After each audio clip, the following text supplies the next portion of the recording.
헌법과 장문 52페이지 내용 들어갈게요. 자, 다음 수업 중 학생들이 진행한 반대 신문식 토론의 일부입니다. 물음에 답하시오. 얘들아, 토론이잖아. 토론이라는 거는 상대방이 말한 것에 대해서 또 주장하는 거에서 반대, 근거를 들어서 반대 의견을 서로 주고받고 하는 것을 토론이라고 하죠. 자, 사회자가 있고 그리고 찬성 측과 반대 측이 있죠. 네, 찬성이 있다면 반대가 있고, 자, 이렇게 서로 하는 방법을 얘기하는데 한번 내용 빨리 들어가자. 사회자.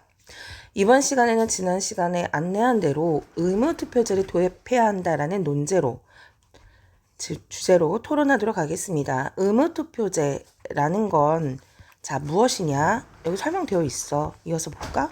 유권자라는 거는 선거를 할 수 있는 선거권, 자격이 있는 사람들이 얘기하는 거죠. 정당한 사유 없이, 그러니까 이유 없이 투표권을 행사하지 않으면 법적 제재를 가하는 제도로 얘기합니다. 그러니까 선거를 할 나이고 선거를 해야 되는 그 권리가 있는 사람인데 뭐 아프거나 아니면 이유가 있어서 선거를 안 하는 게 아니라 그냥 귀찮아서 안 하게 된 경우에는 나라에서 그거를 법적으로 어떤 조치, 제재를 한다라는 것을 의무투표제라고 하는 거야. 자, 이것을 찬성하는 쪽의 입론으로 토론을 시작하겠습니다. 그러니까 찬성 쪽의 의견을 한번 들어보자. 의견을 들어볼 때는 그 의견에 대한 주장과 그리고 근거가 타당한지 여부를 한번 봐야 돼요. 타당한지를 보기 위해서는 그가 찬성한 사람 쪽에서 제시한 자료가 맞는지도 확인을 반드시 해야 되고 또 전문가의 의견이 들어있는지 이런 것도 확인을 반드시 해야 된다. 자, 의무투표제는 대의민주주의를 제대로, 그러니까 민주주의 제도로 얘기하는 거야. 제대로 실현하는데 반드시 필요합니다. 그러니까 우리가 생각했을 때 민주주의의 가장 기본적인 게 뭐냐면 우리의 권리와 우리의 의견을 대신할, 우리가 할 수가 없으니까, 직접적으로 할 수 없으니까 우리를 대신한 누구를 내세우면서 그들이 우리 대신에 어떤 정책이나 이런 것들을 행하게 만드는 게 가장 기본적인 거잖아. 자, 그래서 지금 찬성 쪽에서는 의무투표제가 바로 이런 민주주의의 완성을 만든다라고 얘기하는 거야. 대의민주주의에서 다시 한번 얘기하지만 대의는 직접이 아니라 우리를 대신해서 이런 뜻이야. 선거를 통해서 당선된 자의 권력은 힘은 선거권을 지닌 이들의 동의에 기초합니다. 그러니까 우리가 이 사람을 뽑았잖아. 그러니까 우리가 어떻게 해야 될 그 권리나 행사력을 대신하는 거야. 당선된 자가. 그 얘기하는 거야. 그러면 우리는 암묵적으로 맞아요. 저 대신에 정책이나 이런 거 만들 거예요. 라고 기초한다는 거야. 거기에. 동의한다는 거야. 그런데 저조하다 낮은 투표율로 마무리된 선거의 당선자가 민의는 바로 국민을 얘기하는 거죠. 민의를 대표하는 자로서 정당성을 얻는다고 할 수 있을까요?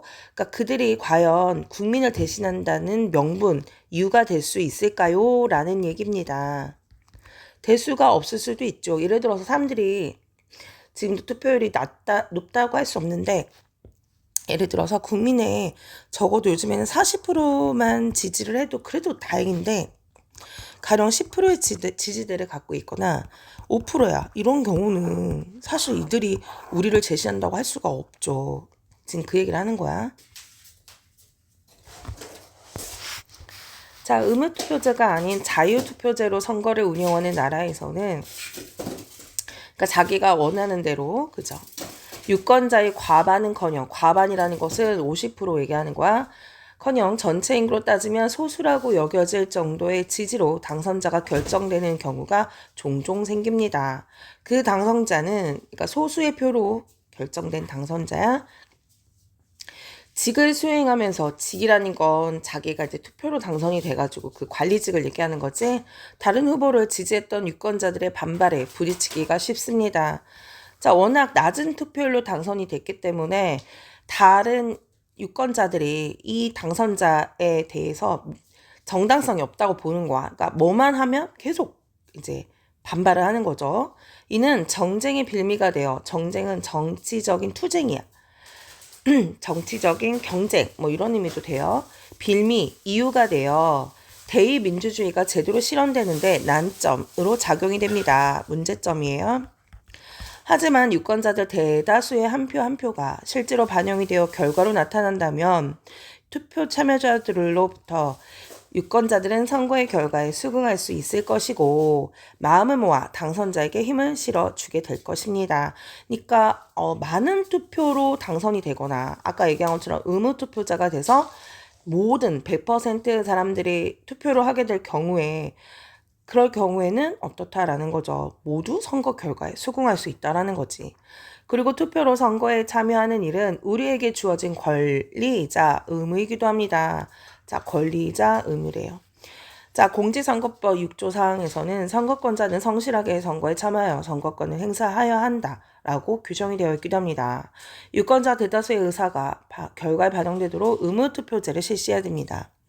자, 그럼 우리가 여기까지를 이렇게 봤는데 이 사람의 의견은 뭐죠? 당연히 의무투표제는 대의민주주의를 제대로 실현하는 데 필요하다라고 얘기하고 있고요.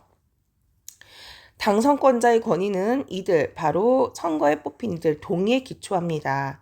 자, 그러면서 문제점을 제시했는데, 자, 소수, 저조한 투표율로 당선된 사람들한테 과연 국민을 대표한다라는, 민의를 대표한다는 정당성을 얻을 수 있겠느냐라고 문제를 제시하고 있어요. 자, 그리고 또한 우리나라 말고 자유투표제를 하는 나라들을 근거로 삼았는데요. 자, 과반수는커녕 소수라고 여겨질 정도의 당선이 되는 경우가 있고요. 그래서 다른 유권자들의 반발에 부딪히기가 쉽습니다. 이것은 정쟁의 빌미가 되기도 합니다.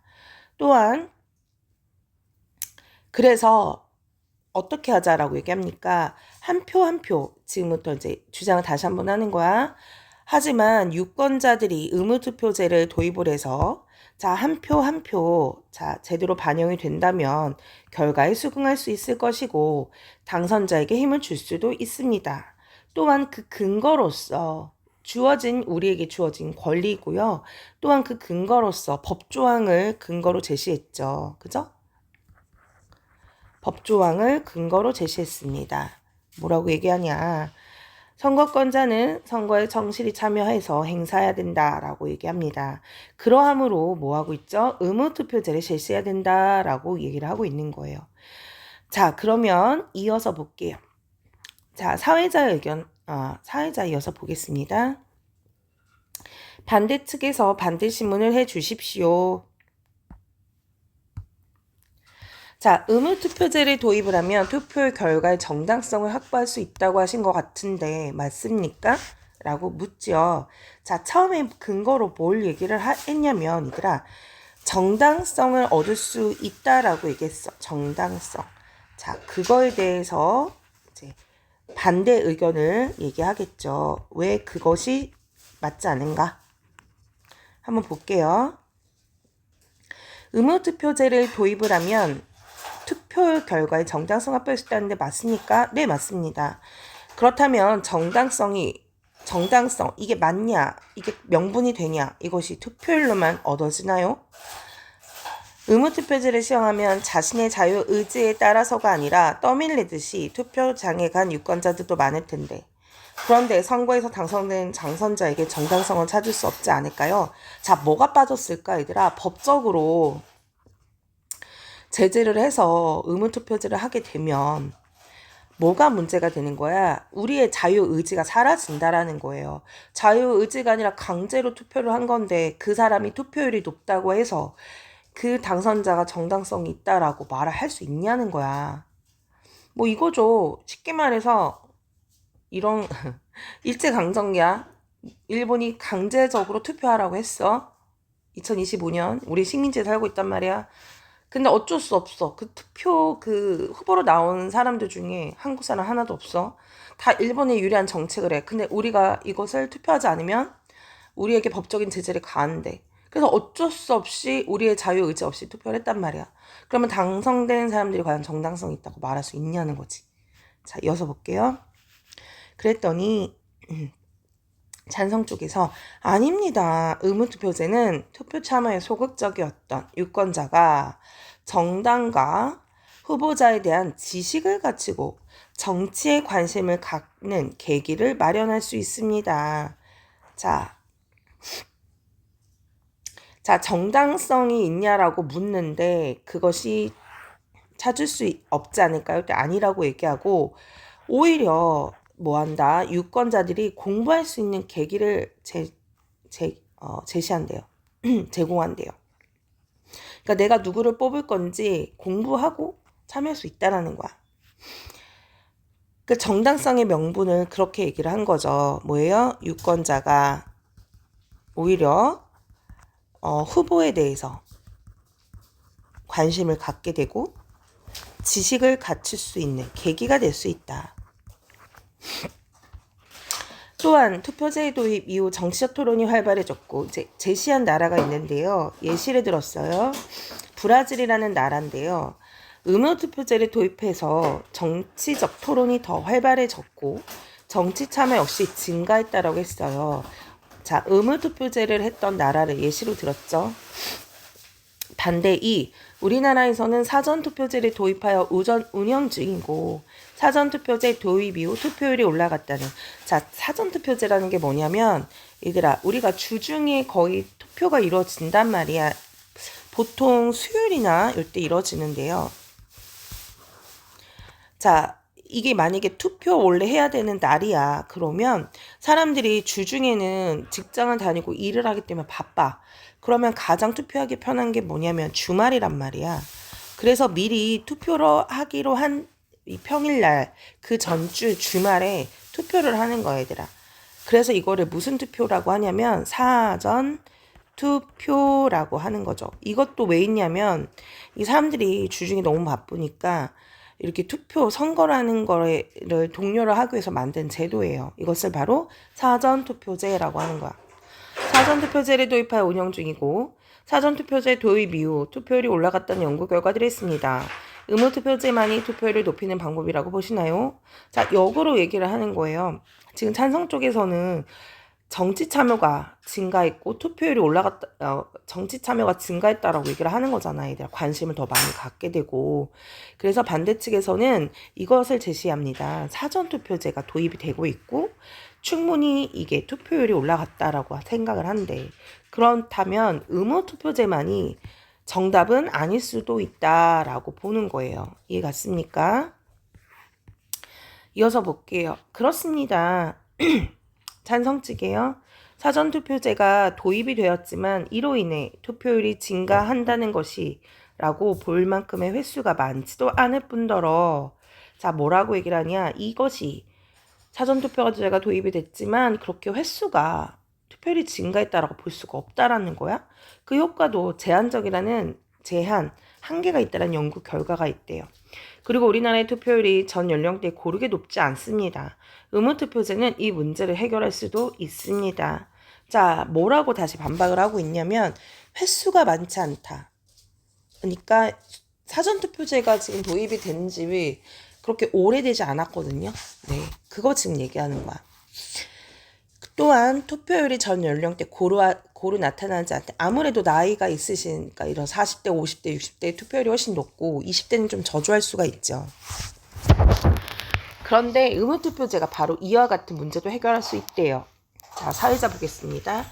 이번에는 반대 측에서 입론을 말한 후 찬성 측에서 반대 신문을 하세요. 여기까지는 찬성 측의 입론에 대해서 반대 측이 그 의견에 대해 반대하는 내용이었다면 그러면 반대 측은 자신이 왜 의무투표제를 반대하는지 지금부터 얘기를 하겠죠. 한번 볼게요. 저희는 의무투표제를 도입해서는 안 된다고 생각을 합니다. 안 된대요. 우선 우리나라의 투표율은 당선자의 정당성을 우려해야 할 만큼 저조하지 않습니다. 자, 앞에서 얘기하는 거 다 반박하는 거예요. 정당성을 우려할 만큼, 그러니까 투표율이 적어서 저 사람 뽑히는 게 맞아? 할 만큼 저조하지 않대요. 대통령 선거의 경우 지난 2번에 모두 투표율이 80%에 육박했습니다. 80%에 육박했대요. 지난 두 번의 국회의원 선거의 투표율은 66.2%, 67. 이 수치는 OECD 주요 회원국. OECD는 어느 정도 이렇게 우리가 말하는 경제적으로 선진국에 속하는 나라들이 만든 거를 얘기하는 거야. 그러니까 거기를 지금 근거를 삼았네요. 자, 근거 삼았어요. 여기도 근거 삼았어요. 그러니까 충분히 정당성이 있다라는 얘기야. 투표율이 저조하지 않아. 비교하지 뒤처지지 않은 편도 아닙니다. 지금의 체제로는 대의민주주의가 제대로 실현되기 어려우니 의무투표제를 도입하자는 주장은 적절하지 않습니다. 의무투표제는 오히려 선거 결과를 왜곡할 우려가 크며, 왜곡은 뭐냐? 잘못 해석이야. 잘못될 경우를 얘기하는 거야. 과거 헌법재판소에서도 유권자가 물리적인 강제나, 그러니까 물리적, 이래서 폭력적이거나 심리적인 압박으로부터 자유로운 상태에서 투표해야 한다는 판결한 바도 있습니다. 헌법재판소는 우리나라의 최고의 재판 기구죠. 네. 거기에서도요, 유권자가 이런 이유 때문에 투표를 해서는 안 된다라고 판결을 하였대요. 그러니까 여기서 아까 법적인 제재를 해서 강제하자. 찬성 측은 그렇게 얘기했잖아. 근데 우리나라 법에서도 그렇게 하면 안 된다라고 얘기하고 있다는 거야.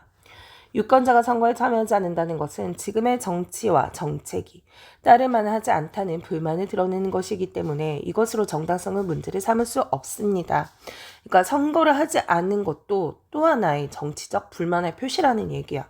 그러니까 마음에 들지 않는 정치인이 있기 때문에, 또는 정책이 있기 때문에 선거를 하지 않는 것도 일종의 어떤 자기 그런 어떤 의견 표시일 수도 있다는 거예요. 정치인들이 공약이나 정책을 유권자에게 납득을 시키고 유권자의 인정을 받는다면 유권자는 자연히 투표장을 올 것입니다. 마지막으로 앞선 반대신문에서 찬성 측은 브라질의 예를 들었지요. 브라질에서는 의무투표제를 그러니까 계속 이어간다. 두고 지금도 논의가 끊이지 않고 있습니다. 지금 브라질 안에서도요, 의무투표제를 하는 게 맞냐, 자유투표제를 하는 게 맞냐, 이런 논의가 있다는 거야.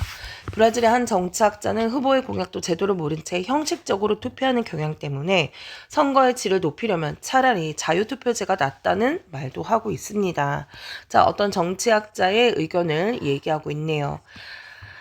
자, 사회자 측 의견 볼게요. 찬성자 측에서는 반대 신문을 해주십시오. 그러면 반대 측에서 얘기한 것들을 찬성 측에서는 다시 반대를 하겠죠. 보겠습니다. 말씀 중 투표율에 대한 내용은 선거관리위원회의 분석 자료를 토대로 하신 게 맞나요? 자, 뭐라고 얘기했죠? 아까 그 투표율 얘기했던 거 얘들아 기억나니? 여기야. 요거 얘기하는 거야.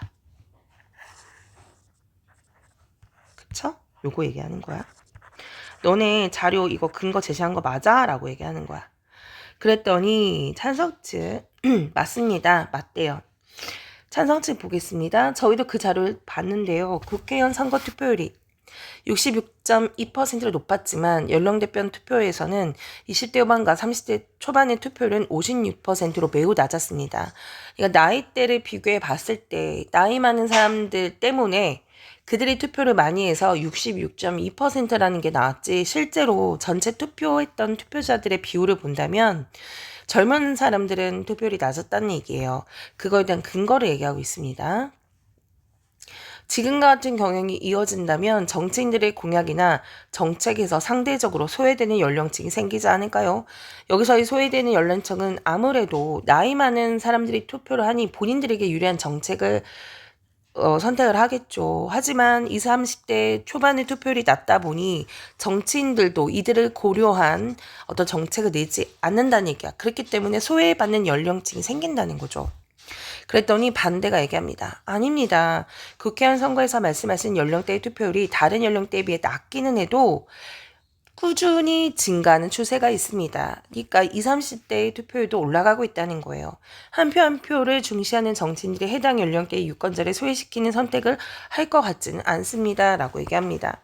자, 다시 본다면 얘들아, 전체 투표율로 본다면요. 전체 인구 비율로 본다면 62% 정도가 된대요. 여기에서는요. 20대, 30대, 40대, 50대 이렇게 연령대가 고루 분포하겠지. 근데 다시 이 연령대를 놓고 본다면, 전체 연령대를 놓고 본다면 20, 30대의 투표율은 거의 50%가 채 되지 않는다라는 거예요. 거의 대반수가 40대부터 80대 요 연령대가 더 비율이 높다는 거죠. 그러면 20, 30대들을 위한 정책이 아무래도 정치인들이 나를 뽑아주지 않는 연령대의 정책을 만들지 않을 거란 얘기죠. 하지만 반대에서는 뭐를 얘기하고 있냐면 증가하는 추세를 얘기하고 있다라는 얘기죠. 자, 그러면 한번 우리가 문제 같이 한번 풀어볼게요. 내용 설명만 듣는 친구들은 끊고 문제까지 같이 풀 친구들을 한번 보겠습니다. 자, 1번부터 한번 같이 풀어볼게요. 기억은 상대의 주장을 뒷받침하는 근거가 될 수 있는 구체적인 자료가 있는지 확인하는 바라이다. 자, 이거는 자료가 있는지 확인하는 바라가 아니고요. 상대의 주장을 확인하는 바라야. 다시 주장을 재확인하는 말하기다. 확인. 자, 2번.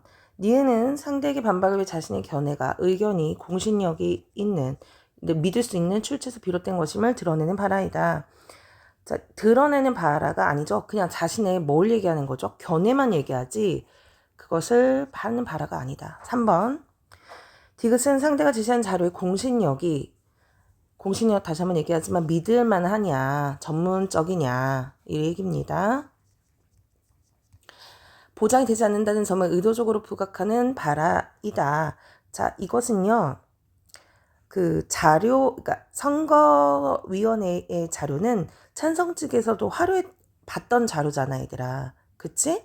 그러니까 그 다음 1번의 바라에서 알 수 있어. 그래서 그러니까 디귿은 상대가 제시한 자료의 공신력이 보장이 되지 않는다는 점을 의도적으로 그러니까 부각하는 바라가 아니야. 이미 충분히 보고 있었잖아. 해석의 차이인 거지. 자, 그 다음에 4번. 리을은 상대가 활용한 근거를 언급한 후 자신의 주장과 관련 있는 세부 내용, 아주 자세한 내용을 제시하는 바라다. 자, 그렇죠, 얘들아. 그쪽에서 뭐라고 얘기했어? 제시한 거로 연령별 투표를 얘기를 하고 있잖아요. 그리고 연령별 투표율 얘기하고 있고 소외되는 연령층이 있다라는 얘기를 하고 있잖아. 그치? 그러니까 자신의 주장과 관련된 세부 내용에 발화가 된다. 정답은 4번이 되는 거예요. 자, 5번 볼게요. 다음은 토론 시작 전 안내, 청중에게 안내한 토론의 쟁점이다. 항상 토론의 쟁점은 미리 안내를 해야 돼. 쟁점은 중요하게 봐야 될 문제되는 부분, 중요한 의제 얘기하는 거야. 청중은 이를 참고하여 양측의 입론을 이해한 내용으로 적절하지 않은 것입니다. 쟁점 첫 번째, 투표는 자유인가 의무인가. 두 번째, 의무 투표제를 주입하면 투표 결과의 정당성이 확보가 되는가. 자, 5번 보면 적절하지 않는 거라고 했잖아요. 그죠? 찬성 1은 쟁점 1과 관련하여 법률 조항의 투표. 자, 찾아보면 법률 조항 근거로 얘기했던 거 있어요. 자, 2번. 찬성 1은 쟁점 2번과 관련하여 자유투표제를 운영하는 나라에 벌어진 일들을 예를 들었죠. 이게 브라질 예를 들었어요. 도입해야 된다고 본 거 맞죠? 네, 3번. 반대 1은 쟁점 1과 관련하여 쟁점 1이죠. 유권자가 투표권 행사 여부를 자신의 의지로 결정하는 국가가 대다수라고 얘기를 했고 적절하지 않다고 봤습니다. 자, 본문에 나와 있어요, 얘들아.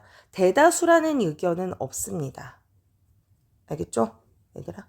대다수라는 얘기는 여기 본문에 나와 있지는 않다라는 거죠. 네. 그래서 정답은 3번이 됩니다. 3번. 자, 6번. 위 토론을 이해한 내용으로 적절하지 않는 것입니다. 자, 1번. 찬성 1은 입론에서 선거를 통해 당선된 자의 권위는 유권자 다수의 참여와 동의에 비롯됨을 드러내고 있다. 이게 정당성을 얘기를 하고 있잖아요. 예. 이거 맞죠? 반대 1은 입론에서 국회의원 선거 투표율의 해결이 필요할 만큼 문제가 되는 상황으로 볼 수 없기 때문에. 그쵸? 아까 보니까 60 몇 점 올라가고 있잖아. 예. 맞죠? 3번.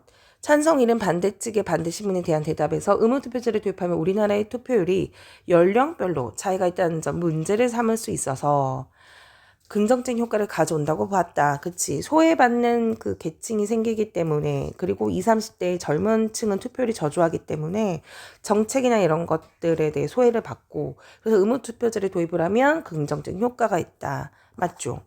4번 반대인은 찬성 측에 대한 반대 신문에서 투표율을 재고 고려하면서 생각해보면서 이런 뜻이에요. 의무투표제보다 공정한 방안이 이미 시행 중이기 때문에 의무투표제를 도입할 필요가 없다는 점을 밝히고 있습니다. 자, 여기서 말하는 공정한 방안이 이미 시행이 된다라는 얘기는 공정하다라는 거는 아니고 투표율을 올릴 수 있는 방법으로 무슨 투표율이 있었다라고 했지? 사전 투표율이야 얘들아.